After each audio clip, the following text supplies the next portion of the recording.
Live from Rome to help unlock some of the mystery, Vatican correspondent for EWTN News, Colm Flynn. Colm, great to see you. I know it's a solemn day in Rome. Certainly a lot of mystery surrounding the conclave. What can we expect? Nichole, a very good evening from the Eternal City. And you know what? While there still is sorrow at the passing of Pope Francis, we have now officially come out of the 9 days of mourning. And now really there's a feeling of not anxiety, but a real sense of anticipation in the air of what could be next, because we're just under 2 days now to the beginning of the conclave. And actually, to give you a little bit of drama, I can tell you that here in my house, I'm speaking to you from my balcony, just beside this wall that connects the Vatican to Castle St. Angelo. I was awoken last night at 3:30 in the morning. The whole apartment shook with the loudest crash of thunder I've ever heard in my 6 years living here in Rome. And I looked out the window and it was an incredible thing to see the lightning flashing over the Vatican. So pretty dramatic scenes as we go into the conclave here. We were told today by the Vatican that all of the Cardinals have now arrived. All of the Cardinals, that is, who are participating in this conclave. They had 2 meetings today, their 10th and 11th congregations. And in these pre-conclave meetings, they talk about some of the issues and the priorities that will be driving forces in this conclave.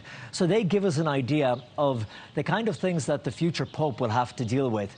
They talked about the Church continuing its charity mission around the world. They talked about financial reform at the Vatican. There's rumors that it's 80 million in the black. They also talked about the need for a Pope who is a shepherd to all. In fact, this is very telling, Nichole, because today the Vatican told us that the Cardinals came up with a profile of the future Pope. So if you want to think which candidates could be more likely to get the pontiff than others, think of who would fall into this. They said the future Pope should be someone who is present, close, capable of being a bridge and a guide, of favouring access to communion for a disorientated humanity in a world with war and crisis, a shepherd close to the real life of all people.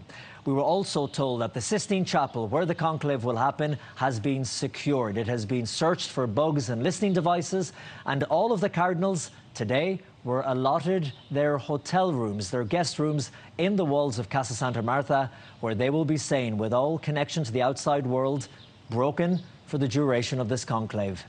Yeah, and Colm, there really is such beauty in such a historic process. How long potentially could this process take? And then when will we know that a new Pope has been selected?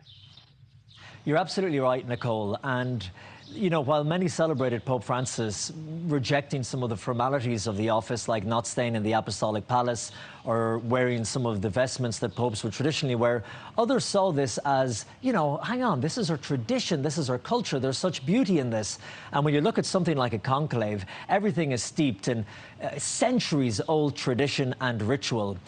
We will know, we're hoping, 2 to 3, maximum 4 days. If you look at the length of time it took to elect Pope Francis, Pope Benedict XVI, Pope John Paul II, those were on average 2 days. In fact, in the 20th century, the longest conclave lasted 5 days.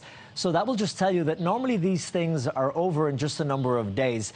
If we do see, Nichole, that this is going 3, 4, even longer, that will tell you that there's some serious disagreements among the Cardinals. Coming from different parts of the world, they're not reaching a consensus on who should lead the Catholic Church. But it begins Wednesday, this Wednesday here in Rome, and we're thinking we may see white smoke by Friday or possibly Saturday, if the Holy Spirit does its job. But the chimney that you're looking at here on the screen, that chimney was erected just a few days ago by the Vatican Fire Service. They went up, a drone was filming it, people in the square gathered to watch it. Black smoke, they haven't reached consensus, no Pope. White smoke means we have a new pontiff and a leader of 1.4 billion Catholics. Well, the world is absolutely watching. All right, Colm Flynn with EWTN, thank you.